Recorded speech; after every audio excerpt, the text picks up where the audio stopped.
Ta-da! It is Thursday night. We're so excited for our guest tonight. We have Melissa Muñoz, according to her mother-in-law, so we're going to keep it that way. Angela is actually going to introduce our guest tonight. We're also live on Clubhouse. Whoever likes to, is driving home from work and you guys just want to listen in. If anybody has any question through our talk, please. Yes, there he goes. Dana put Dr. Karochi is his name. You guys can put it on the chat on Facebook. You can put it on Facebook. I'll check it out. And on Clubhouse, just put it on the messages. I'll look also. I'm going to pass the mic over to Angela so she can introduce our wonderful speaker. Thank you, Renata. Melissa is a pioneer within the modern myofunctional and airway-focused movement. Since being introduced to alternative orthodontic systems and appliances in 2009, she has never looked back. Recognizing the crucial role the oral muscles play in the ability to achieve desired outcomes, she decided to leave her role in private practice and in 2013 began the journey of becoming an orofacial myofunctional therapist. Since then, she has been able to improve hundreds of patients' dental stability in addition to their long-term health. Her passion for patient and provider education has allowed her to lecture around the country, bringing her high energy and passion to the field. Understanding the obstacles that dentists are faced with when implementing multidisciplinary treatment has given her the opportunity to introduce different methods and protocols, which have helped raise the practice standards for professionals. Spending most of her early career in the fields of orthodontics and pediatrics contributed to her ability to see how important these modalities are in the future of dentistry. Welcome, Melissa. Airway Circle is so excited to have you with us this evening. Well, thank you so much. I'm lucky that I had somebody write that. One of the girls that works for me wrote that for me, which is we have one of those in our team. Yeah, I was like, wow, she made me sound so great. So, everybody really knows me. I mean, I am high energy, that's for sure. Well, I'm really grateful to be here tonight. I know I missed a lot of you guys last weekend. It's actually the first convention I have missed in, I think, since he started. So it was a little sad. It was a little heartbreaking to see everybody there, but I was really happy to see everyone back together in person and doing things. So I'm really grateful for the opportunity to be here tonight.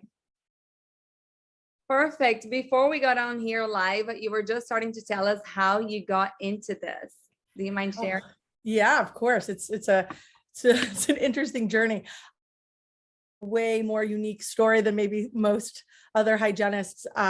So I always worked for a very long time early on, started off as a dental assistant and then kind of ended up always working ortho. I went to hygiene school just out of base of not knowing what else to do. Wasn't smart enough. I didn't feel as though I was smart enough to get into dental school. So a very good friend of mine who was an orthodontist and his wife was a pediatric dentist really pushed me to do it. But I'm going to be very 100% honest. I really did not love it. My heart was never there. I loved being in the dental field, but I really loved treatment planning. I loved orthodontics. And I'm sure you'll realize by the end of the night, I can sell stuff pretty well. So I did much better there in a space. So when my buddy opened his own office, he kind of asked me, he said, listen, he goes, are you interested in just kind of directing and helping us build this practice? And that's kind of how we started. So it was an orthodontic pediatric office in New Jersey. One was in Newark, New Jersey, and one was in Berkeley Heights. And we kind of had two different models. One was a Medicaid model and one was a fee to service office. And Mike's father actually was a neonatologist, and we had bought a bunch of water laces. This was like 2010, I think. And I remember him like telling me, he's like, what are we going to do? Like, what's the ROI on these things? And what happened was we ended up speaking to a lactation consultant from his father. And that was the first time tongue ties kind of came into play, to be honest with you. And we met with this really amazing young lady, and she told us like how you could really change babies' lives. And it was a very Orthodox community at one part in Big Jersey. So Sundays, we would actually open the office for some of the pediatric dentists to do releases with lactation consultant. Well, we started to realize that was great for the little ones. And then when we were kind of in our middle of our year meeting, we were realizing, like most offices, we were missing this gap of our pediatric dentists were sending patients for ortho, but they weren't ready to start due to 6-year-old molars not being erupted and so forth and so on. We kind of started discussing a little bit like, what about that in between age? I wonder if there's anything we can do to kind of get in. And that was the first time I'd ever been introduced to MyoBrace. It was a weekend in August. It was at Barry Raphael's office. It was 3 days in a dental office on a weekend in the summer in Jersey. I was not excited. But we go and every case, they showed this appliance and then all of a sudden it was fixed. And I remember Mike, excuse my language, kind of stood up and said, bullshit. He's like, I don't think that's possible.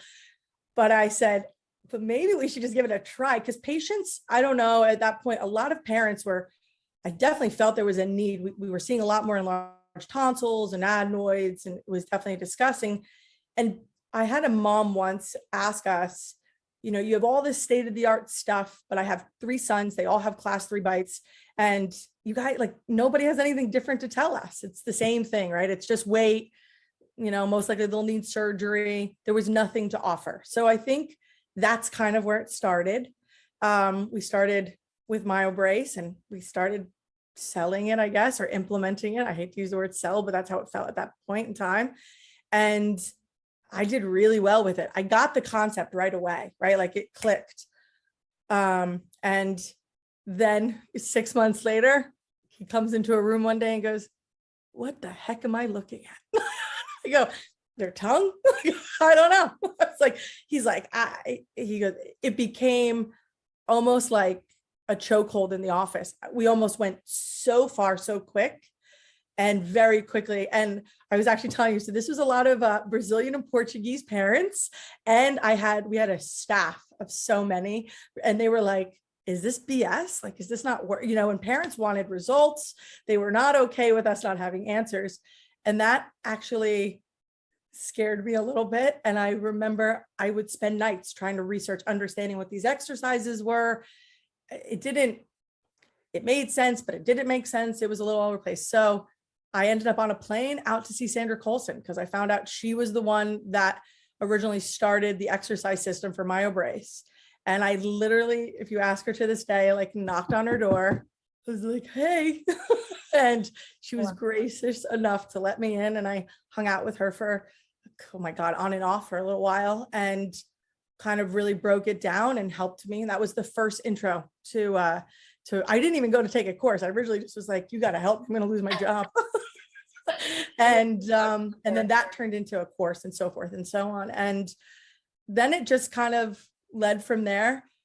I had hygienists that we were training, but we were a busy office. So I had no choice at that point was to kind of bring in some of these assistants. Now, I was really lucky because, as I was telling her, we had some assistants that were actually dentists in their country back. So these were pretty educated girls that knew even more. So they kind of helped under Mike, and then Mike had taken, but it wasn't ideal. You know what I mean? It was just to make sure we could get right by these cases.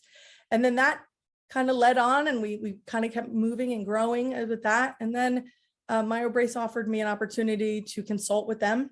So I took that opportunity and I ended up working for MyoBrace for about 1.5 years. And again, I've learned so much from that. That was amazing for me. But, you know, I was more about kind of advancing the field, and implementation always was. I felt really at home in the office and working with the patients. I didn't want to just, you know, there was so much more I was learning, and the industry was growing like pretty quickly at that point, and I just couldn't get enough info. And then from there, I landed my first corporation, a dental organizational group that wanted to implement Myo. And that was my first big consulting situation. That was out in Vegas. And then UNLV was kind enough, and they let me start lecturing and discussing myofunctional therapy with their orthodontists. I think I had a really big advantage because I knew ortho so well, from a treatment coordinating standpoint, from an assistant standpoint, and from being his right-hand person. And that kind of always led me into tongue space. And then the ties kind of kept going bigger and bigger. And I guess really the way to kind of go, and so we can move on to the next, was I ended up with so many patients and I got stuck and I couldn't understand why we couldn't advance. And this was like 2015. And I'll never forget, I was pregnant with my son and I'm laying in bed and I'm like, who is this Zarush dude? Like, he is everywhere. Because at this point, there was nobody, right? So I'm like, who is this guy? And then I'm like, looking. I ended up paying for my first 20, maybe 10 patients to do consults with him. And I would get on every consult. And he eventually was like, who are you? And I was like, hi, I'm Melissa Mugno. This patient's done this. This patient's been doing myo. This one's had expansion. And that was actually how I segued my way in with Breathe Institute. They were just kind of, they were their first year in their new space. And I was in Vegas and we just kind of kept collaborating. I just couldn't stop sending patients there. That is amazing, girl. You are a rock star. It was a rock star or just pure desperation of like, what do I do with these patients? Like, I had a need to, I really didn't want to fail because I think I was so scared from my earlier experience of, I never wanted, I didn't really know where the end was, if that makes sense, right? Like, I kind of like, okay, great. They can do a suction. They look like they have more space, but they couldn't hold it. I mean, I had patients, if you ask my daughter's 11, there are more patients that come to her birthday party because I had kept them for so long. They became like family. Yes. But I'm really grateful. I mean, I was able to like learn as I went, and I've been able to just kind of meet and find all these really great people that were just, doing it for so long that didn't have a platform yet, and so I was really grateful and very lucky on that end. That's amazing. Michelle Emmanuel is saying hello, Melissa. Miss you. Oh, that's all Michelle. She's her and I have one thing in common. I think she'll agree with me, is every lecture we've ever done, everybody always shows up very prepared. One day I'm in the back and I'm like finishing my last slide and somebody goes, uh-oh, we have another Michelle, because Michelle is also known to be like finishing up a couple slides and then have the most amazing presentation. I don't know if mine were as amazing, but I tend to live on the edge a little bit too. You just called her out. I wasn't calling her out. I'm saying that she's so amazing at it. I'm grateful. She's a rock star, please. Michelle can do whatever she wants. I want to go a little bit into some clinical first, and then I want to go back and ask you some questions about what you did with all these offices. Do you mind touching a little bit on breathing assessments? How do you do your breathing assessments? So that's a question that I can go very lightly on, but I think it's kind of important. Where I used to do breathing assessments to where I do them now is very different. I've kind of just took about a year hiatus, I guess, in a sense, from any like live stuff. I mean, I've only just done a couple little, 20-minute stuff with Breathe Institute, but other than that, nothing much this year. And it's because I had a mental breakdown this year. I really struggled with my own mental health very bad. My anxiety and my depression had hit a really, really big low. And I ended up having to I went to a retreat, and it was a breathing retreat and really saved me and cleared my head. But I really found at that point, I always knew I could kind of read, maybe relate to people that were struggling, right? From understanding where they just couldn't really grasp information, right? So for me in the beginning, breathing assessments were really based off of just looking at somebody and watching how they reacted or how they would consume the information, because I guess I could relate in that way, whether they were making eye contact, whether they were able to pause and, slow down, or watching their body language. But, now I feel like I can really see the mechanics a lot better of the way the whole body's reacting, right?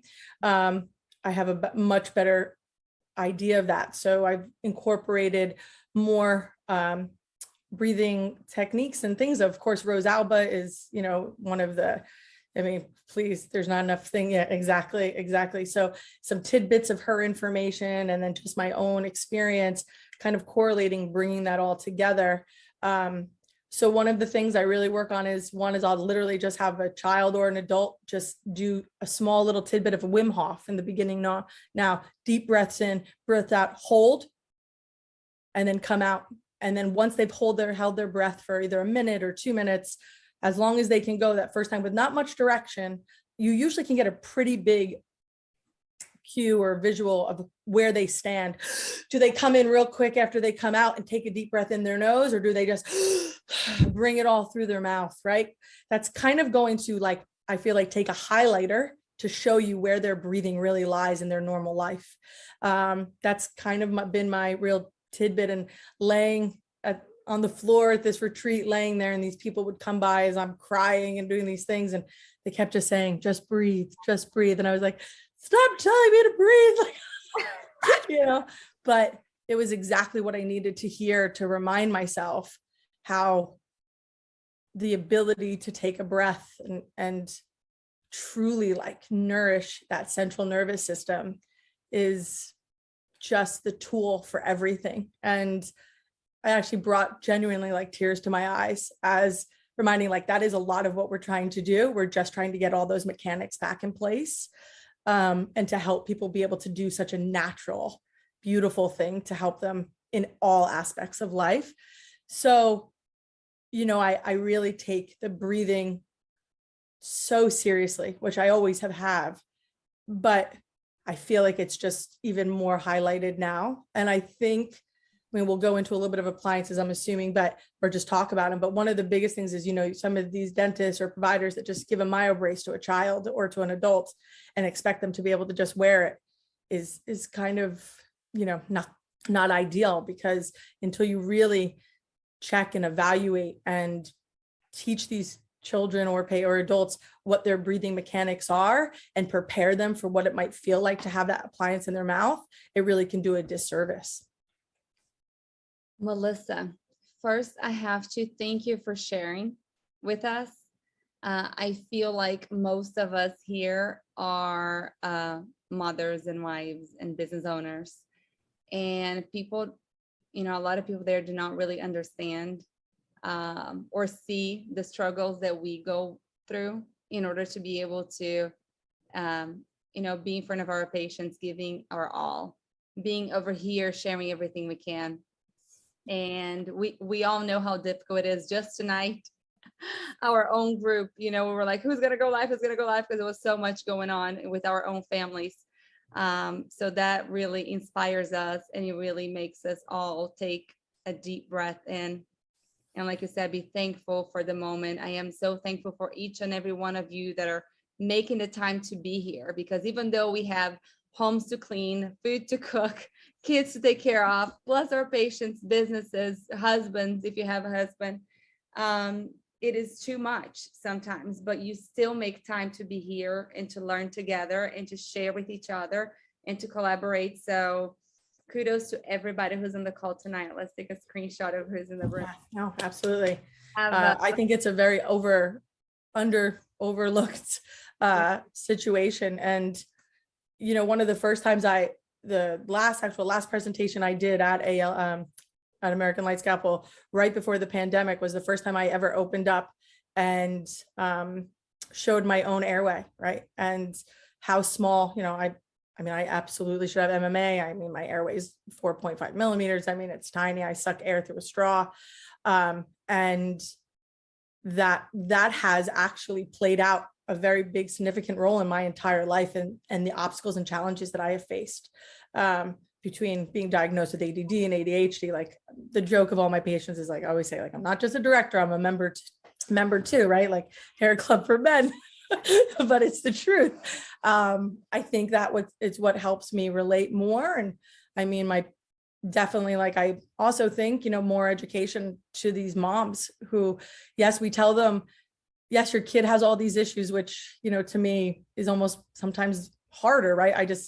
You sit there and do a consult with a family and then tell them everything that's wrong with their child, and then say, it's this amount of money and this is what you need to do to fix it, and And if they can't, I do sometimes walk away and think, did I just make it harder on that mom or that family? I hope not. I hope that it inspires and hopefully does the opposite. But I think giving some breathing education and some basic techniques to the parents to help the parents be able to execute, or, you know, vice versa to help. You have to look at who's really the one executing most of these things, and it's mom, you know. Definitely. Or dad. I shouldn't say that. I'm sorry, mom, dad, or whatever these days, politically correct. You don't know, moms are the ones making the decisions. Yeah, listen, I agree, but you know, nowadays I'm trying to listen. I easily, the good thing is this, I probably was canceled a long time ago, so it would be hard for people to cancel me again. So I'm kind of a yes. Leslie, oh, sorry, Renata. Leslie says you're such a breath of fresh air, Melissa. Thank you for being you. Oh, Leslie's a doll. She's a sweetheart. I've been very lucky to be around a lot of these fabulous ladies as they've been coming up in the industry. So thank you so much. Let's go a little bit in the challenges and obstacles of implementation of myofunctional therapy, breathing education, and that you know, you have been seeing in your practice, but all of us deal with the same or similar obstacles. You know, for me, I'm going to talk a little bit more because I unlike a lot of you, yes, I see patients, but I don't see them as much as like a sole standing myofunctional therapist. I do it mainly I do a lot of consulting with these doctors. So I do see myo from a different perspective than maybe the standalone myofunctional therapist. So please understand where I'm coming from when I say these things. It's not to take credit away from anybody, but I'm looking at it from a provider standpoint. And I do think in this season and time right now, it is myofunctional therapists, whatever, we have to really look at the whole scenario, right? So we need doctors to refer to us. We need doctors and dentists to support us to keep fueling and building the industry. And right now we're having a really big issue of having myofunctional therapy, one, be more expensive than appliances. We have an issue with how a dentist feels as though it's not going to affect their flow and their protocol, because at the end of the day, we all know it's really expensive to own a business. And, you know, dentists came out of school, they know something. A lot of them struggle with just the ability to be dentists and business owners themselves, right? Because how many of us know dentists that were like, God, they're the best dentist, the worst business person. Right? And then they have, you know, 20 women they got to manage, or vice versa, and a lot of personalities, a lot of feelings, and they're just trying to survive. And then they have to keep their hands busy all day to keep the production and the collections up. So I look at it a little bit like I do always want to pull our minds together and find ways to help support the dentists and not make it so hard for them to feel like they have to do it this way. You know what I mean? So that's a really big obstacle right now. I do not have all the answers. I constantly am looking and trying to test out new ways of making it better, because I unfortunately have seen way too many dentists go in with guns blazing, so excited, ready to go, wanting to do it. And because it just doesn't have legs and have scalability and longevity to feed the whole picture instead of just one portion, it becomes the opposite. It becomes discouraging. Patients don't get the results they need.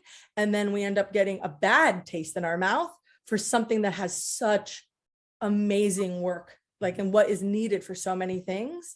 So those are areas I think as a community, as myofunctional therapists, we need to work better on.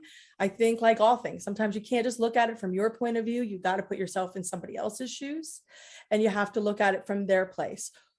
We also are having a massive shortage of staff across the thing. We have dentists that can't find hygienists to clean teeth. We have dentists that can't keep front desk people. You have a lot of issues they're trying to do to survive. Mm-hmm. And you know, we're adding all these other modalities. I am not saying they're not fixable, and hopefully it's only a season, but I think it's something that we should be a little kind to, and we should be empathetic, and that we should, you know, be really talking to our docs and asking them what we can do to help them. And not so much be like, I need you to like refer, and look at your area, you know, like I'm not going to say, but I saw a myofunctional therapist and they were in the Midwest, and she's great. And because of the standards of what we said, the orthodontist was only charging $1,100 for the appliance, and she was charging $3,400 for the myo.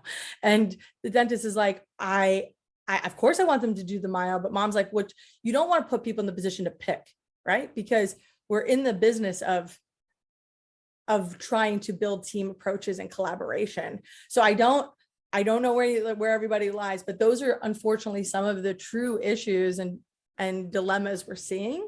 There's been a lot of great people that have come up with other ways, by dentists being able to really keep their hygienists on as staff, as staff. And then from that point of view, they also have to be careful to not burn out their hygienists that are myofunctional therapists.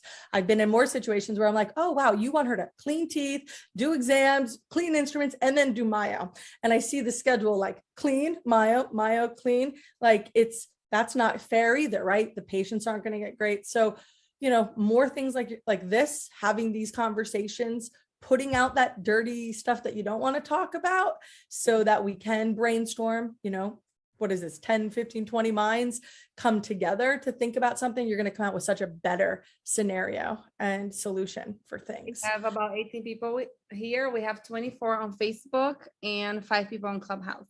So see, that's a lot of great, brilliant minds. Yeah. So, that's, I think from a standpoint is just supporting them so they can implement and keep the standards of care and, keep the movement growing in the right direction. With that being said, do you recommend myofunctional therapists charging per session or charging the full amount?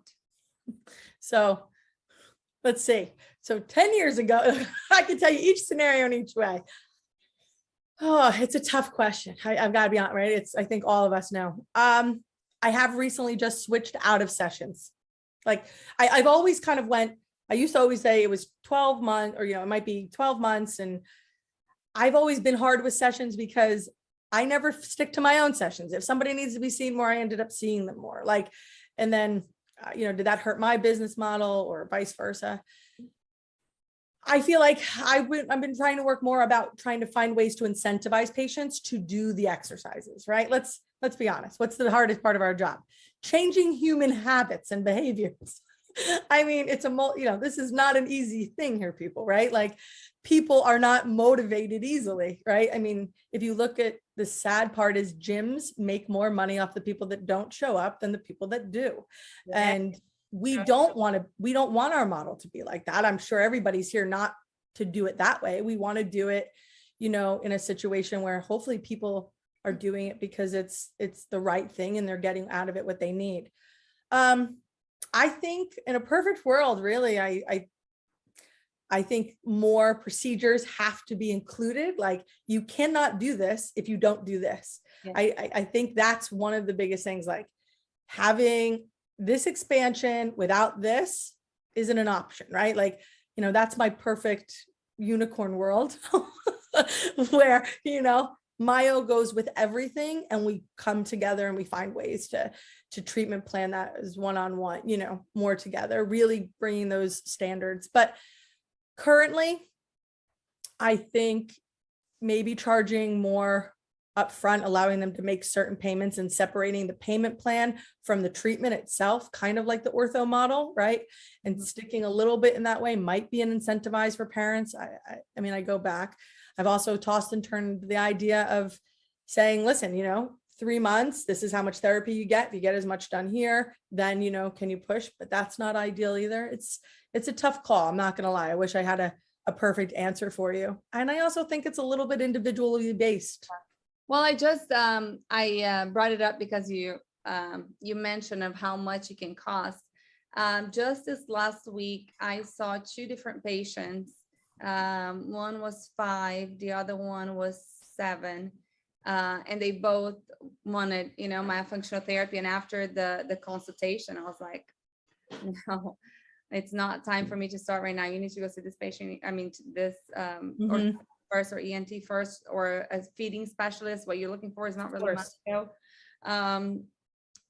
So it's important for us to also select our patients well. Not everybody that comes through our door would be a good candidate. Yeah, exactly. Not at this time. Yeah, you're 100% correct. And I agree with you. And I will be the devil's advocate here that I understand that sometimes myofunctional therapy would be more expensive than an appliance, but the amount of time that we spend with the patient is a lot more than the dentist does with the appliance. So please let me say, when I said I did not, when I said I knew I would get some of that, I, of course, am a big, listen, I have 2 kids. I want Yeah. to 100%. I didn't charge $3,400.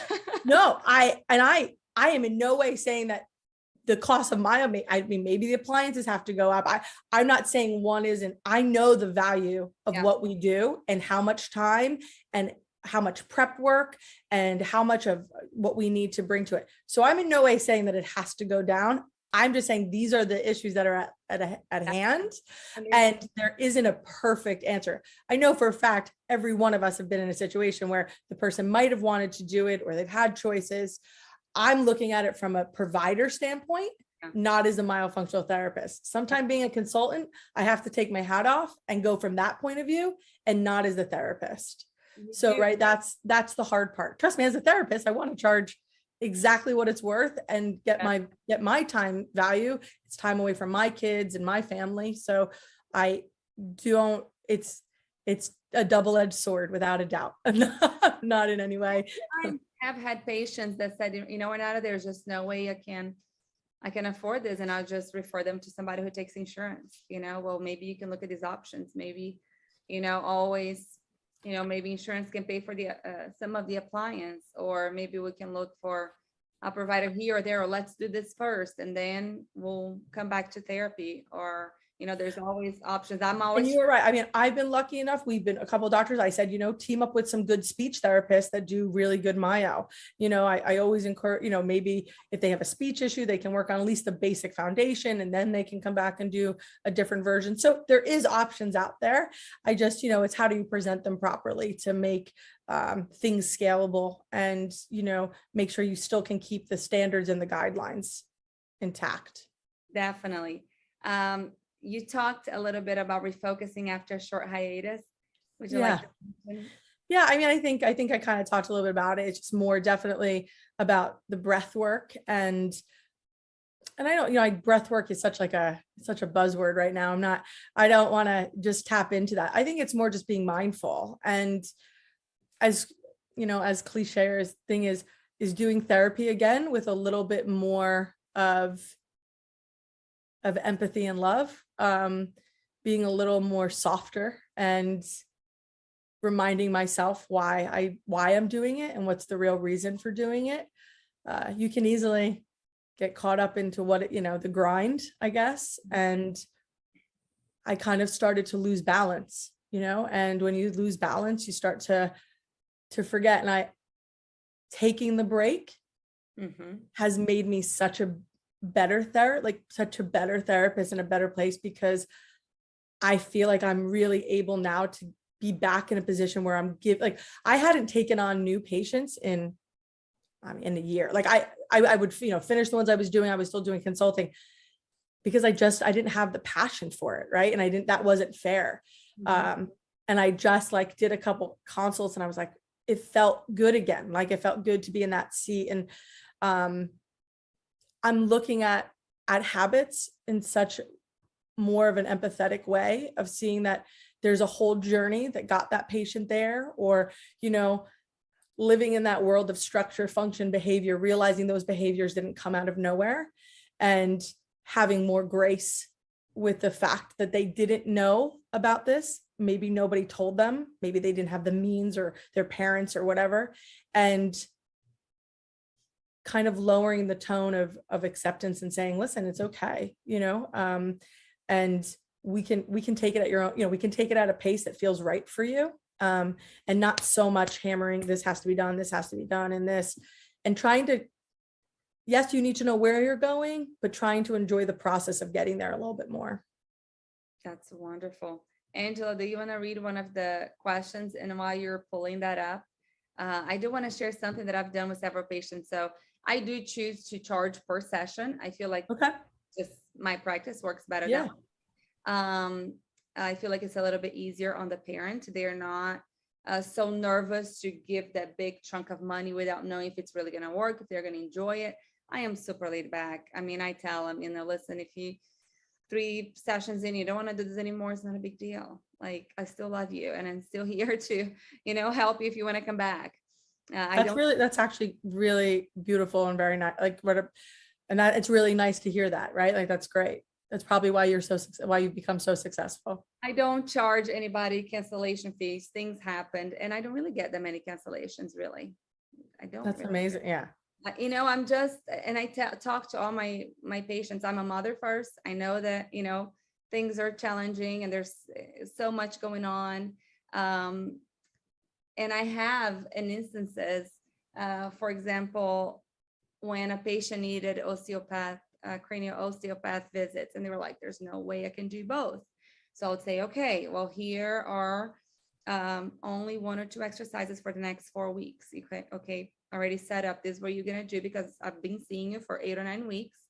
Go see the osteopath and I'll see you back in a month or 6 weeks. Go get these 2 appointments, go get an ENT consult and an orthodontist consult. And then come back to me or go do, this type of other body work, whatever it is. I have done that before, or I have found that it works well with certain patients in certain cases where they don't feel so overwhelmed. No, you're putting their treatment before, right? Which in the long run, if you're doing right by the patient, you usually get it back tenfold. So, doing the right thing. And even though sometimes it might not make sense on paper, it just makes sense as a human. Exactly, definitely. And yes. I'm going to go ahead and just read a comment that Purnima Hernandez wrote. I was having this discussion with Barry R. today. So true and relevant. Myotherapy is so much of giving that personal rejuvenation is necessary. So glad that you cared for you, Melissa. Thank you so much. Much appreciated. Yes. Anne made a comment and followed up with a question. There are still providers and families that are struggling to recognize the value of myofunctional therapy. Any suggestions as far as how we can approach the education with them? You got to believe it. It's got to be passion. It's synchronized swimming. Okay. Every office I walk into, I think why I've had any success on that area is when I walk in and I'm able to spend 2 days with the staff, I'm going to get your staff to believe, right?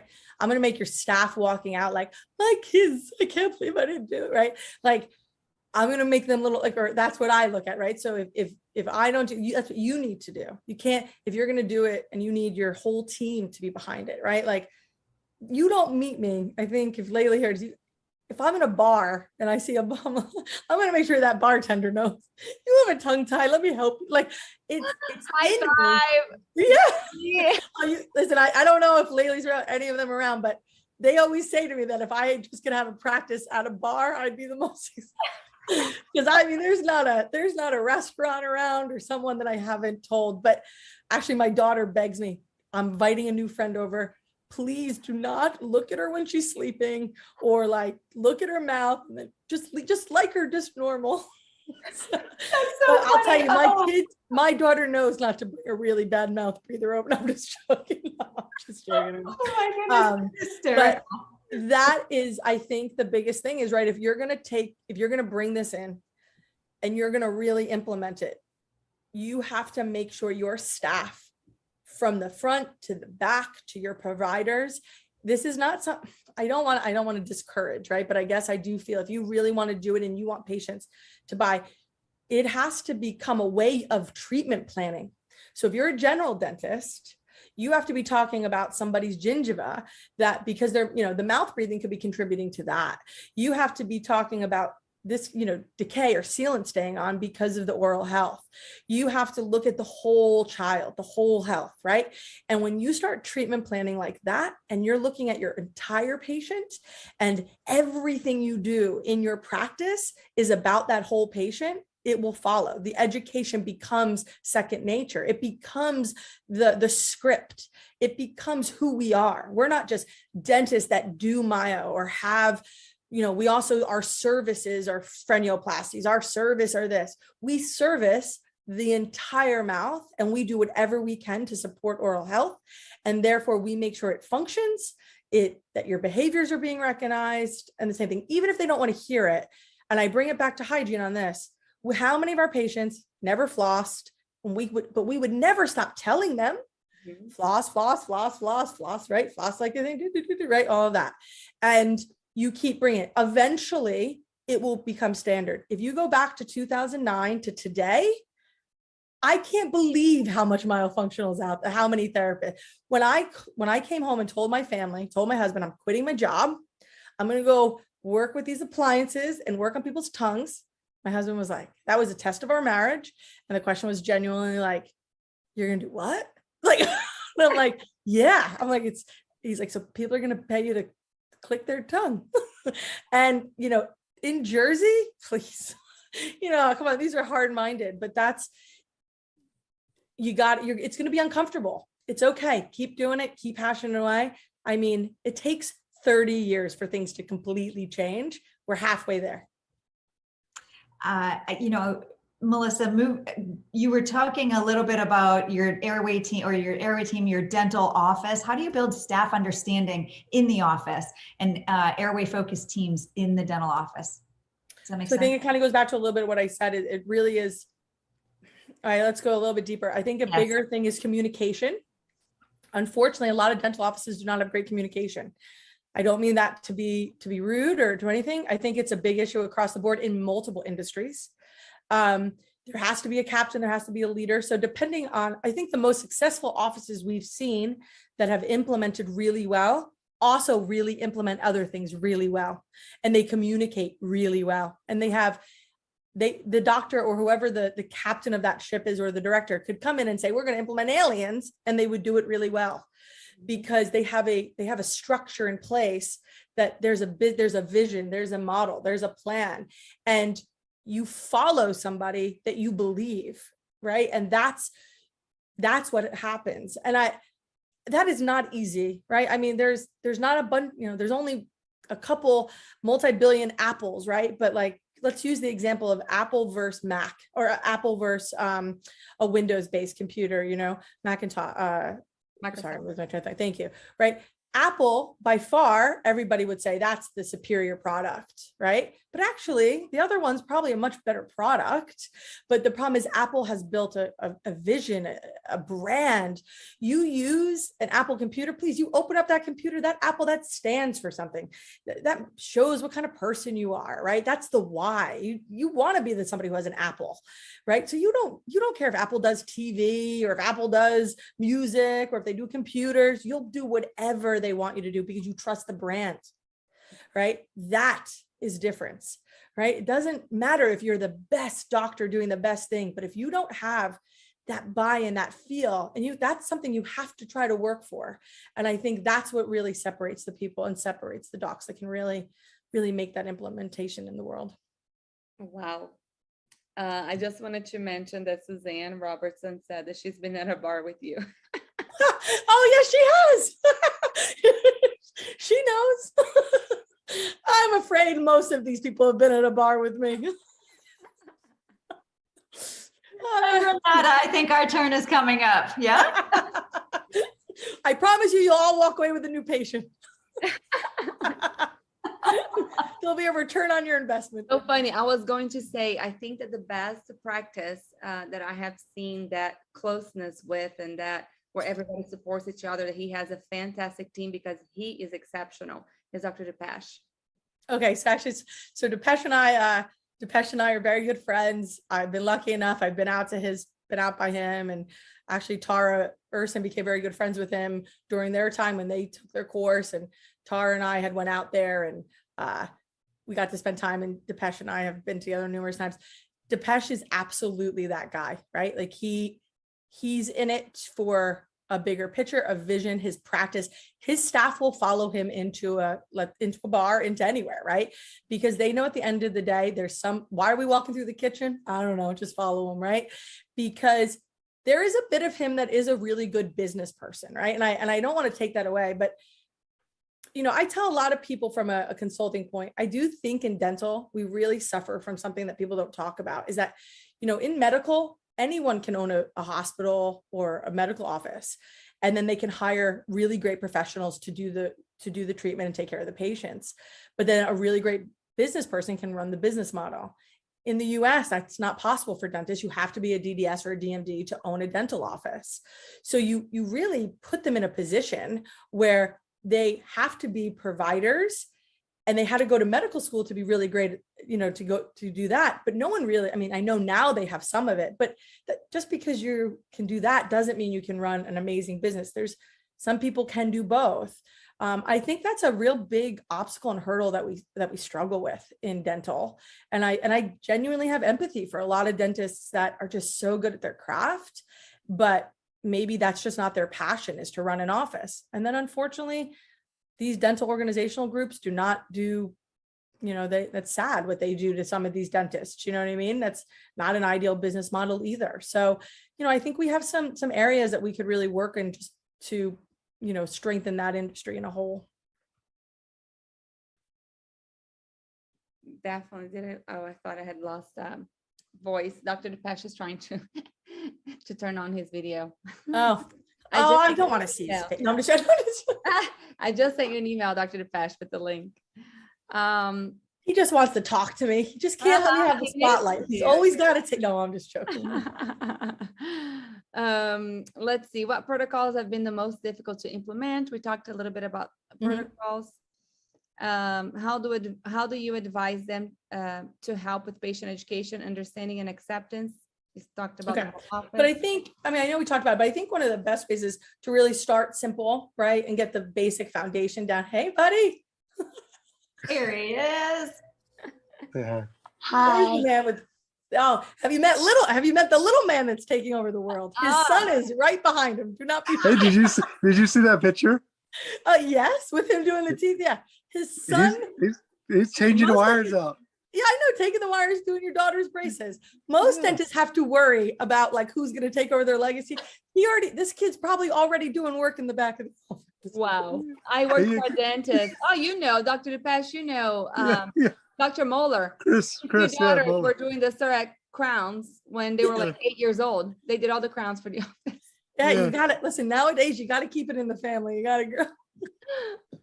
So Dr. Depeche, we were just saying how, and I think you can relate. I think we've even talked about it. It's just, implementation of this stuff is hard for doctors. And if it's hard, it's getting harder.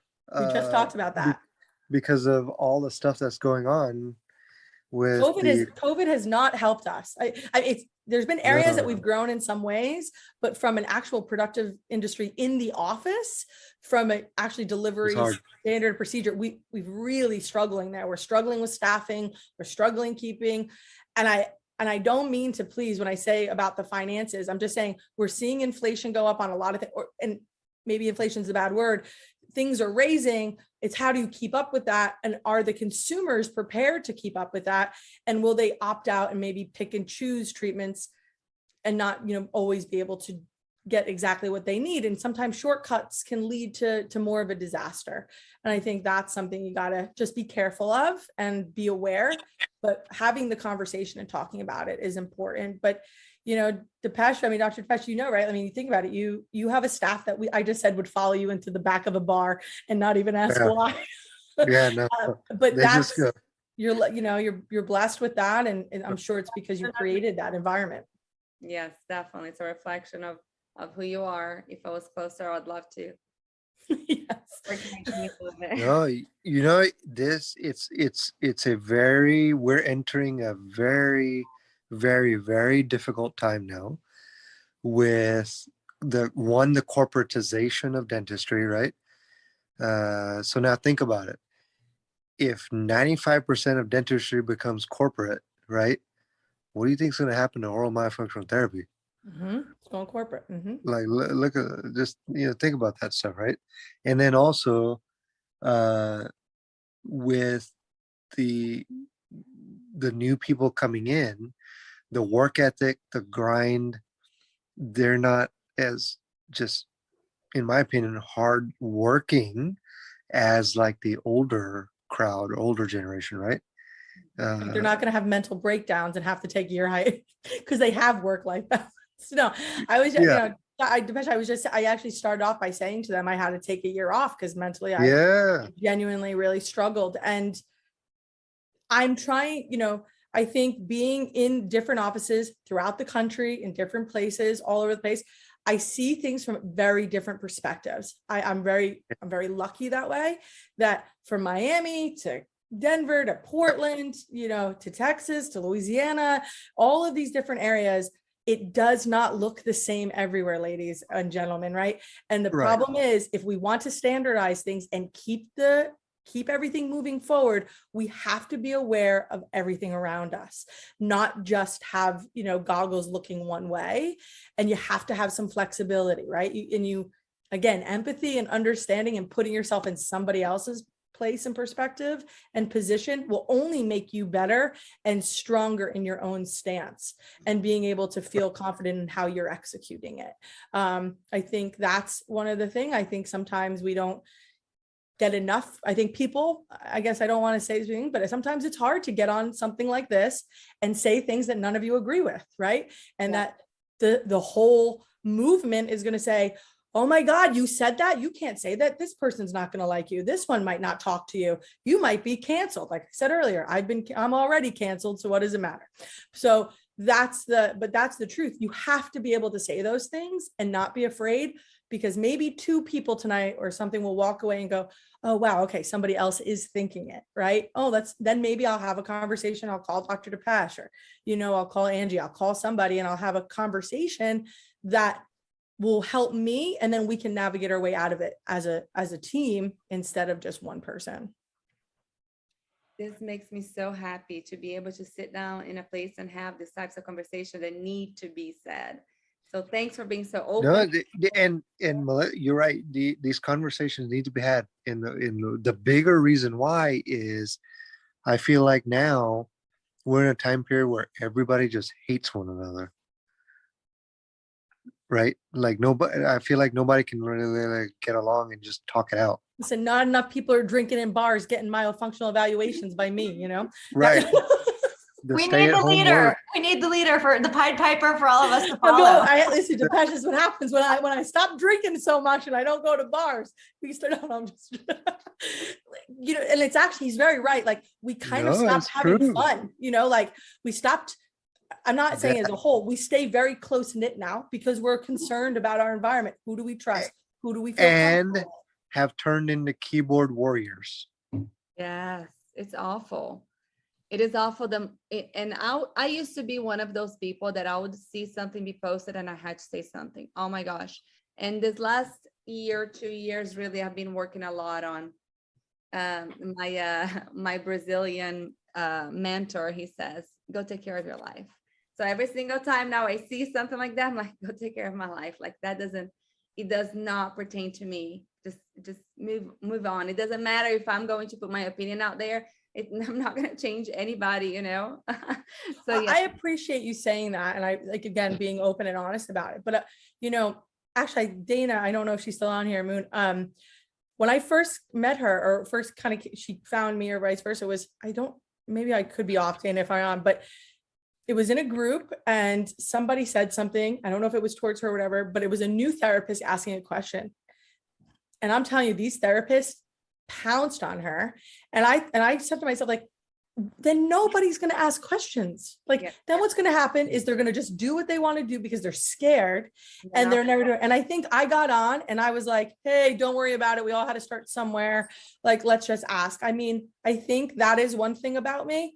I have plenty of cases. I've seen tons of that. I mean, I could do all that. And I've never been afraid to get up in front of a room, tell you whatever you want to know, say it, whether I say it correctly, incorrectly. I can't even spell that well. So I can't even respond that well, because you know right away, well, you know who it was. But you know what I mean? Like, but I do think I'm grateful for my ability to be authentic. And hopefully that has longevity and will keep me, you know, allowed to stay around a little bit. Definitely. A lot of people were talking about this with the girls the other day, that everybody in this field, like, or any field really, they learn something like, that's mine. Oh my gosh, no, I spend so much time learning this and you know, all these years and all this money, I'm not going to share this with anybody, you know, or we're not asking anybody to give anything away for free. But whenever you just have compassion and you welcome those people who are just starting by just, you know, being nice. Fortunately and unfortunately, there are so many people with poor myofunctional disorders. There is plenty of work for all of us. Yeah. And I don't, you know, it's sad that people have so many, but unfortunately, none of us created I mean, there's some of our pioneers, Joy Muller, Sonda, all these ladies, Bankard, I know, like, but none of us invented clicking tongues. Like, like nobody owns that, right? Nobody owns the ability to, like, I mean, come on, Frozen. I mean, that girl just was doing TikTok. She didn't ask any myofunctional therapist. So, I mean, and I use that Frozen video all the time. These are great tools to help us overcome things. And I guess in a lot of ways, I think you saw I changed it. I even don't use therapists so much. I really do feel like I'm a health coach, like and I know there's health coaching thing, but I'm trying to coach people through and navigate through these disorders, these functions. And I think Sarah Hornsby said it really well. Sometimes being like a director of your treatment plan, right? Like, okay, just like you said, you need to go see your osteopath. You need to go see Dr. Depeche for this. I mean, like when I say to you, I mean, that's how Zaghi and I met. I was like, I don't have the answer. I'll pay for this guy to tell you. And then that's how I was just on there listening to him, right? You get that information, but that took a lot. I mean, I had to shell out money and I had to also put myself in an uncomfortable position to say, this is what we've done. This is who I've sent him to. And he was, amazing. I mean, I think that was great. He was also, 2 years into it. So we were the constant growth and development. I mean, that's why he's had the success he's had. I know one of the questions is what I've learned from TBI. I think Dr. Depeche said the same thing. The fact is that every lecture he'll get up and he'll tell you what didn't work last year that now we fixed this year. He'll show you the cases that didn't go great. I mean, there's cases that him and I, that we had together that I remember something happened. They came back to Vegas. I call him and he's like, okay, ready? Like, I mean, he had his wife come meet me one night when she was still like, I mean, there was the amount of collaboration and team because we had open lines of communication and we didn't feel judged is really what separates Dr. Zaghi and really brought him to, to the status of where he's at now and what he deserves. And, that's why I think everyone's so intrigued and so grateful and wants to hear everything he has to say, but it's because he's not afraid to talk about what didn't work and what needs to change and how we have to keep moving. And I think therapy needs to take that same lead. You know what I mean? I think we need to say, okay, hey, that you doing sessions, that's awesome. That works for you. You're kicking butt. Now I can turn around and say to a dental office, I know, hey, you want to talk about sessions? Give Renato a call. Like, there's no shame in that. Exactly. Definitely. You want to fill in, Dr. Depeche? No, she's on point. Definitely is. So I really want to have an Airway Circle conference. Only a few people know this, but now a lot more now. We're going to try April 2023. Hopefully everything works out here in Savannah, where I'm from. But Savannah is very well known for bar hopping. So maybe we can do a special one night, bar hopping with Melissa. I have gotten river faced on or blank faced on. I've been down there for St. Patrick's Day a couple times. Oh, yeah, that's fun. I had a very good friend that lived on Tybee Island, so I've been down many times. So, and actually, I didn't realize you were in Savannah, but I think I said to Depeche, I'm not going to lie to you. I moved to New Orleans. I moved to Louisiana recently, and I moved down here genuinely because the South is where it's at next. It is the next area where you're going to see Myo and Airway really move. It takes a little while for things to come down here, but you're seeing a shift. You're going to see a lot, you have Baxter in Alabama, but you're seeing a lot more come out of here. And the universities down here, we get dental schools behind it. You'll see a really good movement. I think this is an area just across this whole southern east region down here, southeast, you'll really see a good movement. So, I mean, it's interesting, just even look at the country shifting, right? When I was in New Jersey 12 years ago, I had a mentor say to me, go out West. No one's going to buy that stuff out here. Like, or if they did, like, not on the level I wanted to do it. And the West Coast blew up, right? It was great. I mean, my time in Vegas, my time with Dr. Urson, all of them, I've been lucky enough to be part of them growing their offices and see them just do amazing success and just really elevate themselves. And I really now feel like I know where my passion is, and that is to growth and development of the field and with these dental offices as a whole. That is amazing. How can they get in touch with you? So you can go to my website, it's melissamugno.com. And on Instagram, it's Melissa the Mouth. I love it. I think you pronounced your name a little differently. Oh, I said Mugno. It's Mugno or Muno. It just really depends what bar we're at, what we've been drinking. I seriously, my husband goes by Mugno. His mother goes by Muno. It's not me making it. It's that crazy. All righty, It's guys. Italian. It's Italian, I right? know it's the Italian. Okay, I know. We'll have the argument with my mother-in-law and my husband. I know. All righty, guys. Well, this has been such a wonderful and needed talk. Melissa, thank you so much. I'm so glad that I reached out to you. And here you are on Airway Circle as your first. Hello, I'm back. And I'm Actually, and one other last thing, I think in a couple months, keep your eye out. Sarah Hornsby and I are going to be launching we're going to be doing a course. Finally, I'm going to do something with some appliances and implementation for all myofunctional therapists. I've been trying to do it. Everyone's asked me for years, but my head was a little bit in a bar, so I couldn't really think about it. No, but now I think I'm ready to finally put some cases together and start talking about what it looks like to really work with the appliances. Excellent. We're going to watch for that. That's awesome. That's going to be wonderful. We're looking forward to that. Thank you so much. This was a really great time. Thank you so much, guys. Next week, we have Circle Time on Tuesday. Circle Time is our myofunctional therapy study club that we go only by experience. We share cases and we just talk about how to do therapy and what tools we used and research reviews. So it's really fun, small group. And on Thursday, do we know who we have, Ange? Sharon Thomas. Oh, amazing. Next week. So super excited about that. She's amazing. And Wednesday, 5:55 p.m. on Clubhouse is Dr. Martha Cortez.